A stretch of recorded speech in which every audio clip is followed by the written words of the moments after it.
Yashashwini for an enlightening speech on Subhash Chandra Bose. Yashashwini's speeches are always interesting. Dharmika, do you know who is backbone of our country? Of course, Lahari, our farmers work tirelessly to feed us, yet they face many struggles. Today, our friends have prepared a skit on farmers to highlight their challenges and contribution. Let's all watch and appreciate their efforts presenting the skit on farmers.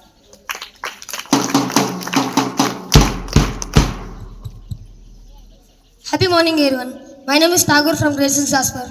Today we are going to do skit on farmers. Farmers are backbone of our nation. Farmer provides food for all. Farming is a not job to earn money. Farming is a way of life. Farmer which fulfill needs of our nation. Farmers face so many challenges like snakes bite, diseases of crops, etc. The best solution for that education. Education can solve the problems by agriculture scientists to solve. Thank you.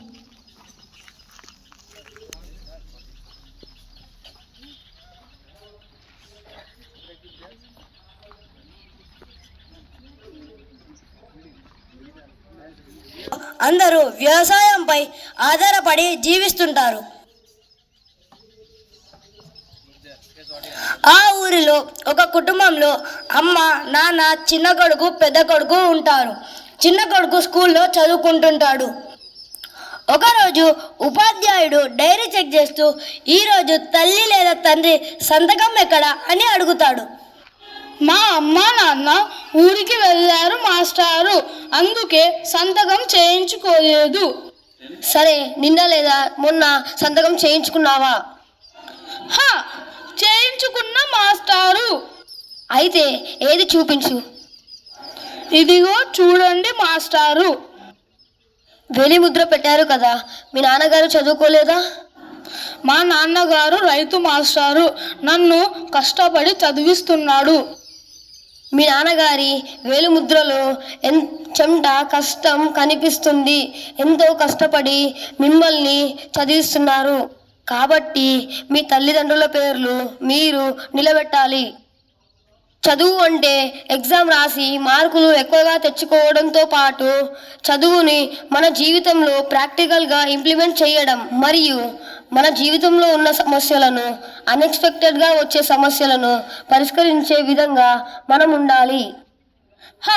సరే మాస్టారు.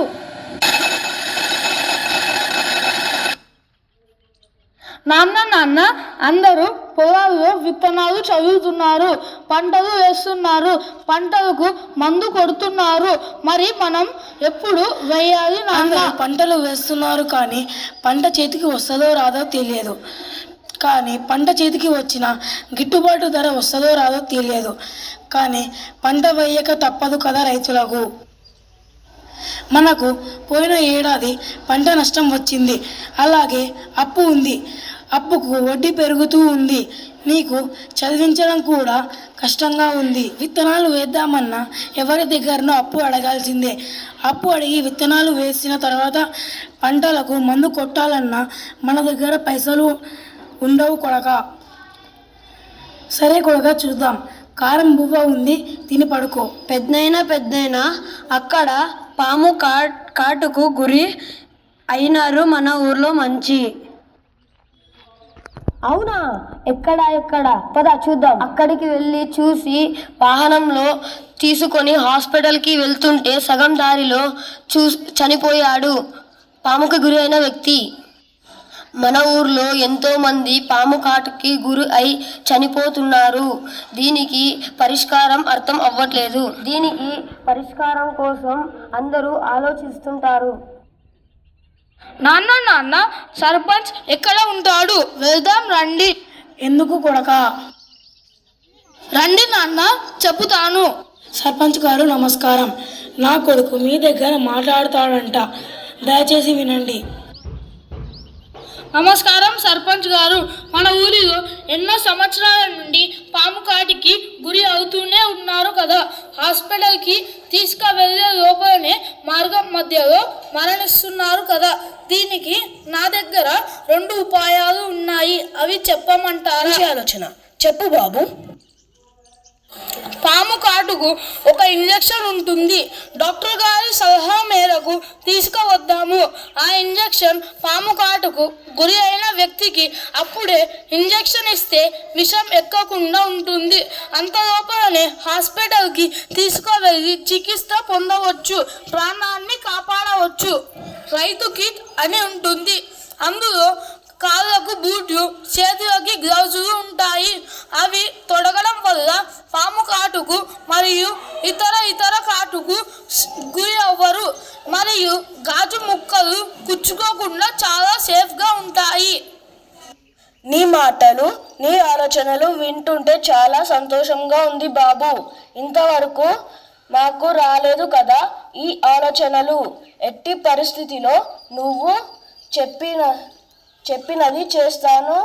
మీరు కూడా అందరూ సహకరించండి. అంటే ఇలా ఉండాలి. మన జీవితంలో ఉన్న సమస్యలను, అన్ఎక్స్పెక్టెడ్గా వచ్చే సమస్యలను పరిష్కరించుకునే విధంగా ఉండాలి. చాలా సంతోషంగా ఉంది. నేను ఈరోజే సమస్యను పరిష్కరిస్తాను. నాన్న నువ్వు పంటలకు మందు చల్లడానికి పైసలు ఇవ్వన్నావు కదా. నేను ఆ సమస్యకు పరిష్కారం చెబుతాను నాన్న. చెప్పు కొడక. నాన్న, ఇప్పుడు నేను చెప్పేది జీవనామృతం. జీవనామృతం ఎలా తయారు చేయాలి, ఎలా వాడాలి మరియు వాటి లాభాలు. జీవనామృతం యొక్క తయారు: మొదటిగా 10 కేజీల దేశీ ఆవు పేడ, రెండవది ఆవు మూత్రం 5 నుండి 10 లీటర్లు, మూడవది నల్ల బెల్లం, నాలుగవది పుట్టమన్ను, ఐదవది పప్పుల పొడి. ఇవన్నీ ఒక డ్రమ్ములో వేసి బాగా కలపాలి. కలిపిన తరువాత 48 గంటల వరకు అలానే పెట్టాలి. రోజుకు 2 లేదా 3 సార్లు కలుపుతూ 1 ఎకరానికి 10 కేజీల దేశీ ఆవు పేడ సరిపోతుంది. ఏ పంటలలో అయినా ఉపయోగించవచ్చు.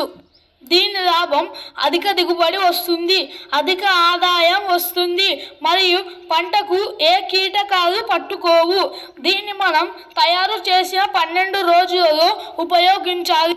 పంటలకు మందు చల్లడానికి డబ్బులు లేవన్నావు కదా నాన్న. ఈ విధంగా జీవనామృతం తయారు చేసి పంటలకు కాపాడుకుందాం నాన్న. నా కొడక, ఇంత మంచి ఆలోచనలు ఎలా వచ్చాయిరా?